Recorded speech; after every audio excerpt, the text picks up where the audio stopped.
Okay, good morning, dear friends. And today's that topic, uh, integument, which is continued in the form of the that kinds of the epidermal glands according to the functions. The epidermal glands of the vertebrates.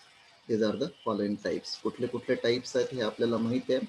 पहिला जो काल आपण explain केला त्यालाच आपण सोबत घेतोय. That is a unicellular Gland and which are the single modified cells is of the epidermis हे आपल्याला माहिती आहे. आणि मॉडिफाईड झाल्यानंतर त्या युनिसेल्युलर ग्लँड्सला आपण काय नाव देतोय, that the mucus glands or the goblet cells. इथे दिसतात तुम्हाला गोबलेट सेल्स. एक सेल जी आहे, आता इथे ब्ल्यू कलरचे हे जे दिसतात इथे न्यूक्लियस आहेत, म्हणजे इलॉंगेटेड सेल. ठीक आहे ना, which are and that elongated cell that blue colour that nucleus is present. ह्या सगळ्या सेल जर बघितल्या जवळपास सगळ्या सारख्याच आहेत, परंतु एक मॉडिफाईड सेल इथे दिसते, त्याला आपण म्युकस सेल किंवा गोबलेट सेल असं आपण म्हणतो. काल पण आपण एक्सप्लेन केलं. अशा प्रकारच्या मॉडिफाईड सिंगल और युनिसेल्युलर मॉडिफाईड सेल्स त्यालाच आपण नाव देतोय एक प्रकारे युनिसेल्युलर ग्लँड्स. का बरं मॉडिफाईड झाल्यात? Which has the ability to secret, म्हणून त्याला ग्लँड असं म्हटलंय.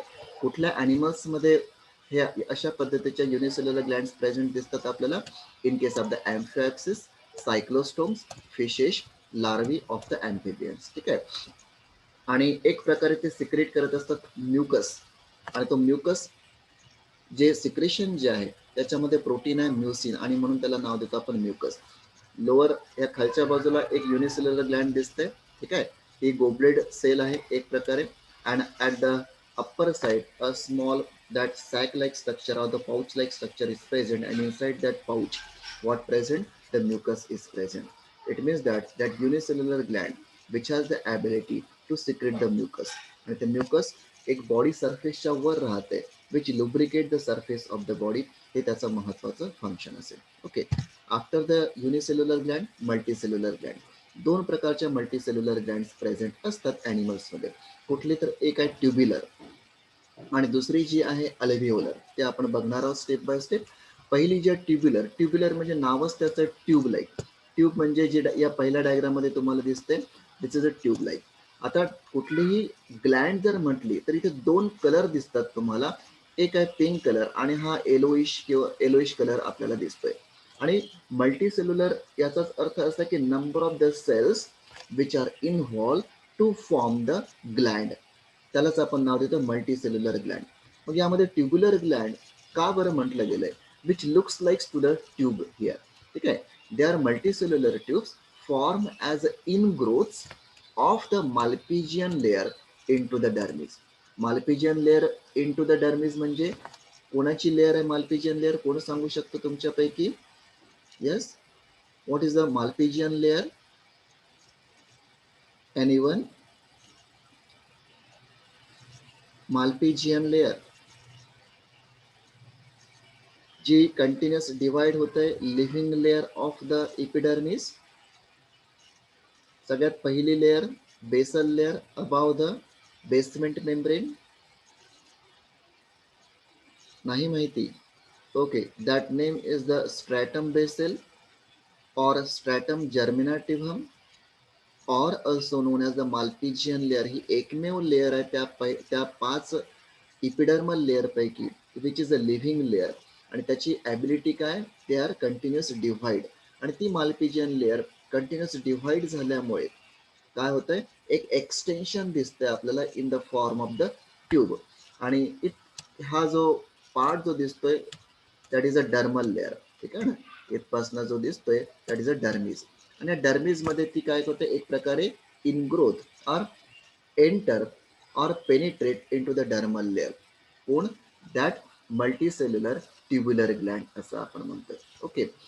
एक्झाम्पल, मग अशा पद्धतीच्या ज्या ट्युब्युलर ग्लँड्स कुणामध्ये प्रेझेंट आहे? सिम्पल टाईप असं आपण म्हणतोय. एक प्रकारे ट्यूब तयार झालेली आहे. ठीक आहे. आता हे जे येलोइश कलर जे दिसतंय यामध्ये असणाऱ्या सेल्स काय आहेत? That is a secretary cells. ते एक प्रकारे सिक्रेशन सिक्रेट करत असतात. ठीक आहे. आणि आतमध्ये जर बघितलं, suppose this is the layer just above that. Okay. Here number of the that cells are present या पद्धतीने. ओके. आणि याचं जे सिक्रेशन जे आहे ते कुठे सिक्रेट करतील? ते in the space which is present that Gland, म्हणजे त्या ग्लँडची स्पेस त्याला आपण ल्युमेन असं आपण म्हणतोय, आणि इथे ते सिक्रेशन एक प्रकारे सिक्रेट करत असतात. ओके, अशा पद्धतीच्या सिंपल ट्युब्युलर ग्लँड्स कोणामध्ये प्रेझेंट असतील? The glands of the mole on the margin of the human eyelids. ठीक आहे ना, मोल ग्लँड्स ह्युमन आयलिड्स जे आहेत, ठीक आहे ना, त्याच्या शेजारी मार्जिनला, वरच्या बाजूला ह्या अशा पद्धतीच्या ग्लँड्स प्रेझेंट असतात. ठीक आहे. Next one, they may become coiled at the base deep in the dermis. आता हा झाला सिंपल टाईप, जो आपण पहिला म्हटला, simple tubular that glands are present. बरेचदा काय होतं की काही ॲनिमल्समध्ये जो एंड जो असतो, एंड म्हणजे कुठला, या ग्लँडचा हा एंड काय होतो, कॉइल्ड दिसतो आपल्याला, आणि म्हणून याला आपण नाव देतोय दॅट कॉइल्ड ट्युब्युलर ग्लँड. राहील लक्षात तुमच्या? Simple coiled tubular gland. अशा पद्धतीच्या ग्लँड्स कुठे दिसतात? Sweat or the sudoriferous gland of the mammal, ज्याला आपण घाम ग्रंथी असं आपण म्हणतो, sudoriferous glands of the mammal. हे अशा पद्धतीच्या ग्लँड्स कुठे असतील? जस्ट बिलो द स्किन, आणि एक प्रकारे घाम बाहेर टाकण्याचं, स्वेट बाहेर टाकण्याचं काम ते करत असतात. नेक्स्ट वन, आता तिसरा टाईप ट्युब्युलर ग्लँडचा, दे मे डिव्हाइड इंटू मेनी ट्युब्युल्स. आता हे सिंपल झाले, ठीक आहे, परंतु जर ह्या डायग्राम मध्ये जर बघितलं आणि ही नंतरची अजून एक डायग्राम, यामध्ये काय दिसतात? एकच ट्यूब नाही तर अनेक ट्यूब्स आपल्याला दिसतात. It means that there is a division of the tubules which are then are called compound tubular glands. आणि म्हणून याला सिंपल ट्युब्युलर ग्लँड म्हणत नाही, दॅट इज अ कंपाऊंड. कारण की सिंपल जर म्हणली तर एकच ट्युब्युल आपल्याला दिसेल, आणि एक पेक्षा अनेक ट्युब्युल्स जर दिसतील त्याला आपण नाव देतोय कंपाऊंड ट्युब्युलर ग्लँड. अशा पद्धतीच्या ग्लँड्स, ट्युब्युलर ग्लँड्स कुठे दिसतील आता आपल्याला? Mammary glands of the females and of males in the monotremes and the primates. Both are the mammals असं आपण म्हणतो. ठीक आहे, मोनोट्रिम्स मध्ये आणि प्रायमेट्स मध्ये अशा पद्धतीच्या आपल्याला ग्लँड दिसतील. As well as gastric glands in the stomach. Stomach that is a part of the elementary canal, आणि एलिमेंटरी कॅनल तो जो पार्ट आहे स्टमक, त्याची इनर लाइनिंग जी आहे, ठीक आहे ना, गॅस्ट्रिक ग्लँड्स, तिथे एक प्रकारे ह्या अशा पद्धतीच्या ग्लँड्स प्रेझेंट असतात, and which secrete their secretion in the lumen of the stomach for the digestion. Right लक्षात? हा झाला ट्युब्युलर ग्लँड्स, मल्टीसेल्युलर ग्लँडचा type. Second one that is alveolar glands. यामध्ये अल्व्हेओलर, त्यालाच नाव दिलं सॅक्युलर. सॅक्युलर म्हणजे सॅक लाईक. याच्या अगोदरच्या ग्लँड जर बघितलं तुम्ही तर तुमच्या लक्षात आलं असेल, येस, की एक प्रकारे ट्यूब्स होत्या या पद्धतीने, अशा ट्यूब्स होत्या.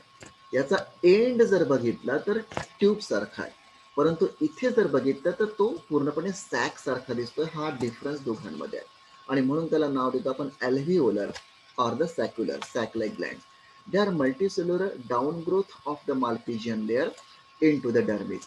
परत काय होईल आहे, ही डर्मल लेअर खालच्या बाजूला असेल here, and that Malpighian layer or stratum germinativum, whose growth which is continuous in the form of the gland and which observe or penetrate in the dermal layer of the integument. They may have tubular duct whose terminal parts form a rounded expansion. बघायचं इथे हा terminal part आहे, आणि हा एक प्रकारे rounded दिसतोय आपल्याला. इथे प्रत्येक डायग्राम मध्ये टर्मिनल पार्ट राउंडेड दिसतोय, या पद्धतीने ट्युब्युलर दिसत नाही. राईट लक्षात तुमच्या? ठीक आहे, आणि म्हणून या दोघांमध्ये हा डिफरन्स आहे. To become the flask shape. Examples, कुठल्या ॲनिमल्स मध्ये अशा पद्धतीच्या ग्लँड्स दिसतात? One is the mucus gland and poison glands of the amphibians. Amphibians that is a frogs आहेत, सॅलामँडर्स आहेत, टोड्स आहेत, हे तुम्हाला माहिती आहे. आणि ह्यांच्या स्किनमध्ये अशा पद्धतीच्या ग्लँड्स असतात. That is a alveolar or the saccular glands, that is a modified. आणि त्या ग्लँडचं नाव काय आहे? Mucus gland and the poison gland. ठीक आहे, ते आपण समोर बघणारच आहोत. They may be branch. आता हे जे म्युकस ग्लँड आणि पॉयझन ग्लँड्स जे आहेत ॲम्फिबियन्समध्ये, एक प्रकारे सिंपल आहेत. Simple alveolar or the saccular glands. का बरं सिंपल आहे? एकच सॅक असेल त्यांच्यामध्ये. पण काही ठिकाणी एक पेक्षा जास्त सॅक प्रेझेंट असतील, म्हणजे सॅक म्हणजे लोब्यूल म्हणतो आपण त्याला. They may branch into many lobules which finally open into a common duct. आता पहिल्या डायग्राम मध्ये जर बघितलं तर याचा कॉमन डक्ट जो दिसतोय आपल्याला एकच आहे, कारण की एकच सॅक असल्यामुळे त्याचं आउटवर ओपनिंग जे आहे in the form of the duct एकच दिसेल. ठीक आहे. आता ही दुसरी डायग्राम जी आहे इथे 3 लोगोज दिसतात. This is the one, this one is the second and this is the third. That 3 लोगोज प्रत्येकाचं जे आउटलेट आहे ते ट्यूब्यूल जे आहे हे या पद्धतीने दिसते आणि तीनही ट्यूब्यूल जे आहेत एका कॉमन डक्ट मध्ये ओपन झालेले आहेत. कोणतं कॉमन डक्ट दिसतंय? हे जे दिसतंय तुम्हाला that is a common duct. ठीक आहे. It means that no doubt they form the number of the branches in the form of the logos, but has the common duct or they all the logos which opens into the common duct, that then they are called the compound alveolar glands. Amphibians मध्ये बघितलं तर simple अल्व्हेओलर glands असं आपण म्हटलं, परंतु अनेक lobes असल्यामुळे आणि त्याचं एकच डक्ट असल्यामुळे त्याला आपण काय नाव देतोय? Compound alveolar gland. कुठल्या अॅनिमल्स मध्ये अशा पद्धतीचे कंपाऊंड अल्व्हेओलर ग्लँड दिसतात? आता इथे 3च लोब्स दिसतात, इथे प्रत्येक ठिकाणी 2-2 लोब्स दिसतात. This is the 1 and 2 branch दिसतात. इथे इथे सुद्धा आपल्याला जवळपास अनेक ब्रँचेस दिसतात. अशा पद्धतीचे glands, mammary glands of the eutherians as well the salivary glands. आपल्या ज्या सलायव्हरी ग्लँड्स जे आहेत, ठीक आहे, त्यांच्यामध्ये आणि मॅमरी ग्लँड ज्या युथेरियनचे खऱ्या अर्थाने काय म्हणतो आपण त्याला? पाऊचमध्ये जन्म देणारे, त्याला आपण युथेरियन असं आपण म्हणतोय. And that animals where or that mammals where that compound or the secular alveolar glands are present. हे लक्षात. हे झालं मल्टीसेल्युलर ग्लँड्सच्या बाबतीमध्ये. आता खऱ्या अर्थाने आपल्याला वेगवेगळे टाइप्स बघायचे आहेत. कुठले ॲनिमल्समध्ये कुठले ग्लँड्स असतात एपिडर्मल ग्लँड्स हे काहीच आपण एक्सप्लेन करतोय आपण. 10च फक्त आपण घेतोय एपिडर्मल ग्लँड्स.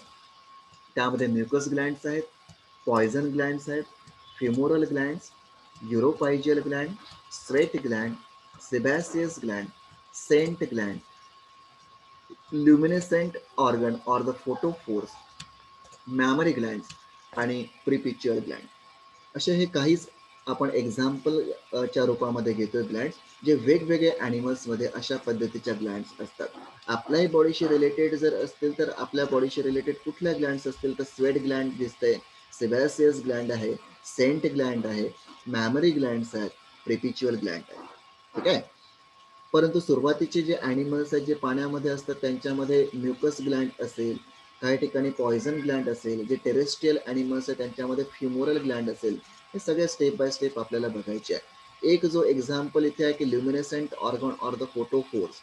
जे ॲनिमल्स जे समुद्राच्या तळाशी राहतात तिथे सूर्यप्रकाश पोचू शकत नाही.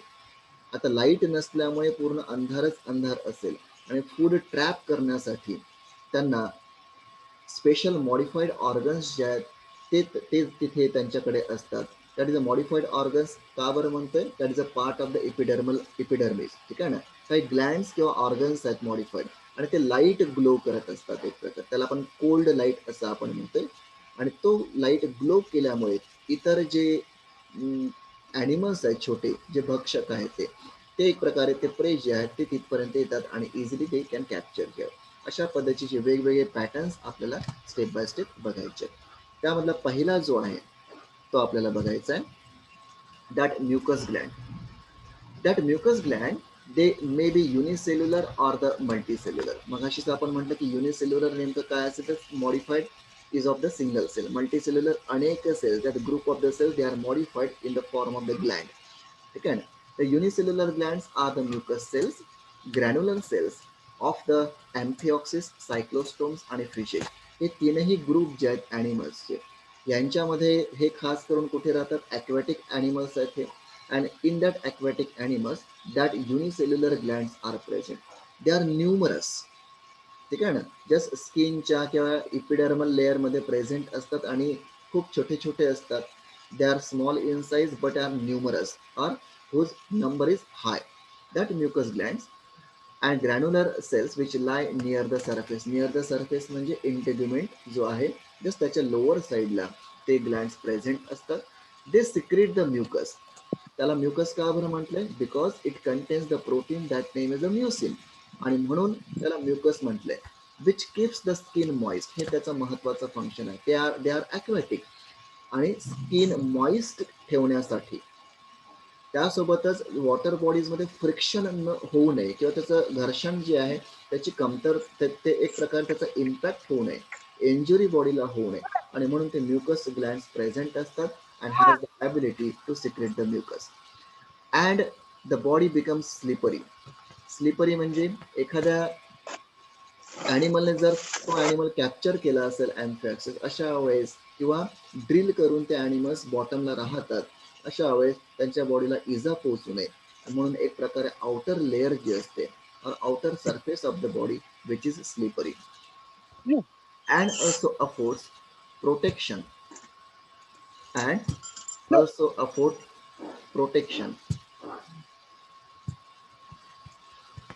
Against the bacteria and the फंगाय.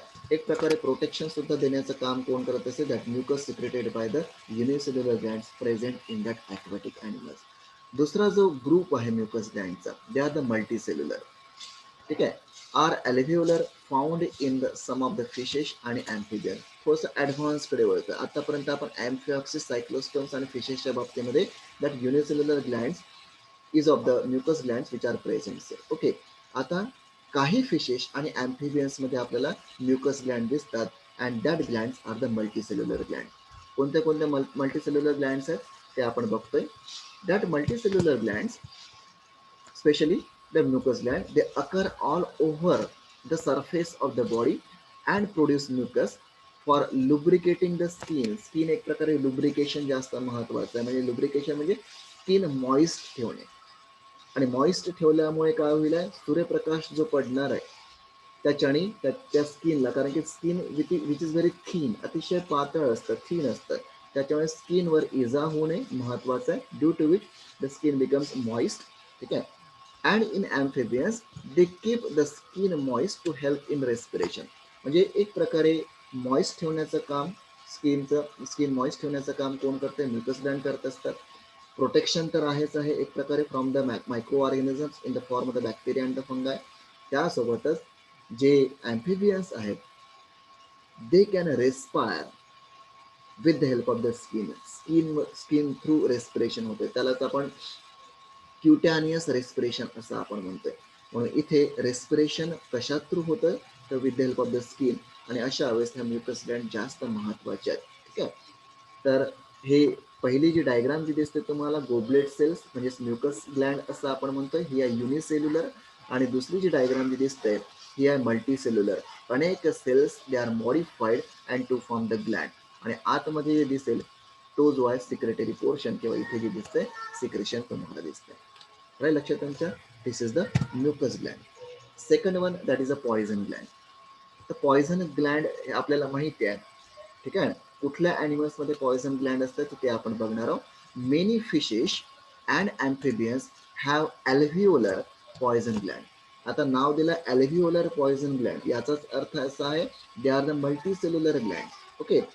Which are larger but less numerous than the mucus Gland. मगाशीच आपण म्हटलं की म्युकस ग्लँड जेव्हा प्रेझेंट असतात त्या ॲनिमल्समध्ये, मग ॲम्फिऑक्सिस असेल, सायक्लोस्टोम्स आहेत, फिशेस आहेत आणि ॲम्फिबियन्स आहेत, ह्या सगळ्या ॲनिमल्समध्ये ज्या ग्लँड्स म्युकस ग्लँड प्रेझेंट आहेत they are smaller in size but they are numerous, large in number. त्याच्याच अपोजिट पॉयझन ग्लँड्स किती असतील आहेत, they are larger in size but less in number, अतिशय कमी प्रमाणामध्ये तुम्हाला दिसतील. In toads the masses of poison glands form parotid glands located behind the head. हे लक्षात ठेवायचं ह्या डायग्राम मध्ये. आता हा जो पोर्शन जो दिसतो या फ्रॉगचा, that is a head region. Okay. And that behind the eyes or behind the head region that parotid gland is present. Parotid is the salivary gland एक प्रकारे. And that parotid gland which is the modified poison gland, which is the modified poison gland which is observed in the fishes as well as the amphibians. The secretion of the poison gland has a burning taste and is used as a defense. जर secret केलं तिने तर कशासाठी महत्वाचं, defensive organ म्हणून, defensive secretion म्हणून ते त्याचा वापर केला जातोय. तर एक प्रकारे आपल्या स्किनवर समजा पडलं तर इरिटेशन होईल, समजा जर ते आपल्या तोंडामध्ये गेलं तर बर्निंग टेस्ट, एक जळजळ आपल्याला होईल ती, ठीक आहे. म्हणजे एक प्रकारे तो defensive secretion which is carried by this poison gland present in that animals. Okay. In tree frogs, जो झाडावर असणारा फ्रॉग जो आहे त्याला आपण हायला असं आपण म्हणतोय. They are found means that poison glands which are found on the feet and suctorial disc help in the climbing. बघा, त्या टोडमध्ये ह्याच पद्धतीच्या ग्लँड्स कशाशी संबंधित आहे, एक प्रकारे डिफेन्स. आणि ह्या ट्री फ्रॉग दॅट इज हायला यांच्या फीटमध्ये म्हणजे पायांच्या शेजारी एक प्रकारे ग्लँड्स प्रेझेंट आहेत, दॅट पॉयझन ग्लँड. पण याचं सिक्रेशनचा फंक्शन वेगळं आहे. काय फंक्शन आहे, दॅट इज सक्टोरियल डिस्क म्हणतात. सक्टोरियल डिस्क म्हणजे सकिंग एक प्रकारे. त्याला झाडावर क्लाइंब करण्यासाठी आणि ग्रिप करण्यासाठी काय काय महत्वाचं आहे, that secretion secreted by the poison glands which are present on the feet. राहील लक्षात तुमच्या. ह्यानंतर अजून महत्वाचं ॲनिमल आहे जे तुमच्याही लक्षात येत असेल आहे. Okay. And that animal is the snake. And that snake, especially the poison glands which are situated on the one on either side of the upper jaw. वरच्या jaws मध्ये present असतात glands, ठीक आहे. Each poison gland is sac-like and provided with a narrow duct at its anterior end. हे poison gland किंवा venom gland असं आपण म्हणतोय. ही सुद्धा मॉडिफाईड आहे. कशाशी मॉडिफाईड आहे, parotid gland, that is a salivary gland. ही parotid gland or venom gland or poison gland which is present in the snake. आणि हे मोठा एक प्रकारे सॅक आहे. And this is the primary venom duct असं आपण म्हणतोय. And this is the secondary venom duct, ठीक आहे. आणि एक प्रकारे हा सॅक आहे आणि where the poison which is stored. Okay. After that their secretion is use as a defence and for the food capture. हे आपल्याला माहिती आहे, डिफेन्सिव्ह मेकॅनिझम प्ले करत आहे पॉयझन ग्लँड्स जे स्नेक्समध्ये प्रेझेंट असतात. त्यासोबतच फूड कॅप्चरिंगसाठी जास्त महत्त्वाचं आहे. मगाशीच आपण म्हटलं की they act as a salivary gland. जेव्हा ते ग्रीप करतात एखाद्या रॅटला किंवा एखाद्या ॲनिमलला, अशा वेळेस त्या फँग्स थ्रू, त्यांच्या दातां थ्रू फोर्सफुली काय जातं आहे, ते पॉयझन जातं त्याच्या बॉडीमध्ये.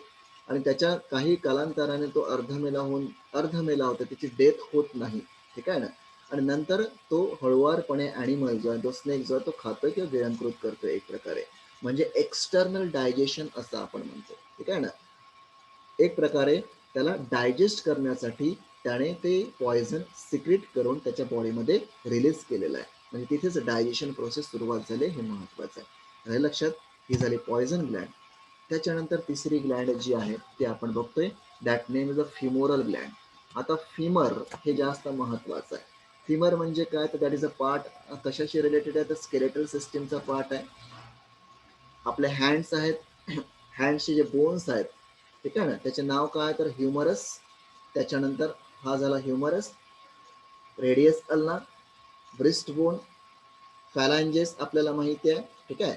याच पद्धतीने इथे जे बोन्स जे दिसतात तुम्हाला, ठीक आहे, तर पायाचे जे बोन्स आहेत त्याला आपण फिमर असं आपण म्हणतो. फिमर, टिबिओटार्सल्स, ठीक आहे, मेटाटार्सल्स आणि फॅलांजेस या पद्धतीने असतात. तर फिमोरल ग्लँड्स कुठे असतील, तर थाय रिजन जो आहे आपला, ठीक आहे, त्यामध्ये प्रेझेंट आहे. पण कुठल्या ॲनिमल्समध्ये ह्या अशा पद्धतीच्या ग्लँड्स प्रेझेंट आहेत, that femoral glands are found in the male lizard. Lizard is the reptiles, ठीक आहे ना, ज्याला आपण पाल म्हणतोय, सरडे जे आहेत या पद्धतीचे animals, that is reptiles. Below the, आता नेमकी पोझिशन कुठे आहे, below the thigh in a row from the knee to the cloaca. Knee म्हणजे गुडघा, गुडघ्यापासून तर cloaca, cloaca that is the anal region, ठीक आहे ना, इथपर्यंत ते प्रेझेंट आहेत, ठीक आहे. आता तीनही डायग्राम्समध्ये बघा, तर या डायग्राममध्ये तुम्हाला लक्षात येत असेल आहे. Okay. Look at that yellowish colored, that serially arranged, that glands are present दोन्ही बाजूला. हा जो आहे फिमर रिजन आहे आणि yes at the lower side of that region where the what present, that femoral glands are present. त्या दुसऱ्या डायग्राममध्ये सुद्धा तुम्हाला तेच दिसतंय, that number of the serially arrange femoral glands are present here, दोन्ही रिजनमध्ये दिसतंय. आणि या तिसऱ्या डायग्राममध्ये सुद्धा तुम्हाला याच पद्धतीने फिमोरल ग्लँड्स तुम्हाला दिसतात. तर लक्षात. तर ह्या फिमोरल ग्लॅन्ड जास्त महत्वाच्या आहेत. मग नेमकं त्याचं फंक्शन काय आहे आणि मेलमध्ये का असेल ते, दे secret a sticky substance which hardens into the short spines. एक प्रकारे त्या फिमोरल ग्लॅन्ड सिक्रेट करत असतात सिक्रेशन, आणि एक प्रकारे चिकटपणा त्या सिक्रेशन मध्ये असते आणि एअरशी कॉन्टॅक्ट झाल्यामुळे अजून ते हार्ड होतात आणि छोटे छोटे स्पाइन्सच्या रूपामध्ये त्याचं कन्व्हर्शन होते. कुणाचं? त्या सिक्रेशनचं, त्या सबस्टन्सचं. आता छोटे छोटे स्पाइन्स तयार झाल्यामुळे मेलशी त्याचा काय संबंध असेल? That are use for holding the female during the copulation. म्हणजे एक प्रकारे मेटिंग पर्पोजसाठी, कॉप्युलेशन पर्पोजसाठी, फिमेलला ग्रीप करण्यासाठी ते जे स्पाइन्स तयार झाले, कुणापासून स्पाइन्स तयार झाले? तर ते secretion secreted by the femoral glands which are present in the inner side or the lower side of the femur. ठीक आहे. जर दोनही मेल आणि फिमेल मध्ये, दोन्ही सेक्स मध्ये प्रेझेंट असलेल्या लिझार्ड मध्ये, तर काय होईल? If they present in both sexes then releases the pheromones. आणि ते फेरोमोन सिक्रेट करतात. कशासाठी? To attract the mates. To attract the mates म्हणजे मेल जर सिक्रेट करत असेल तर फिमेलला अट्रॅक्ट करण्यासाठी, आणि फिमेल जर सिक्रेट करत असेल तर मेलला अट्रॅक्ट करण्यासाठी.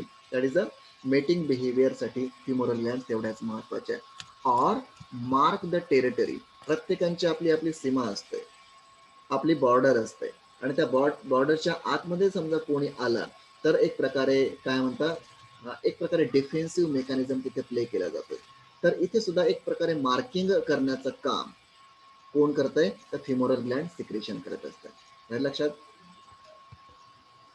आतापर्यंत आपण ह्या 3 ग्लॅन्ड्स आपण बघितल्यात. ठीक आहे. बाकीच्या ज्या ग्लॅन्ड्स आहेत त्या आपण नंतर बघणार आहोत.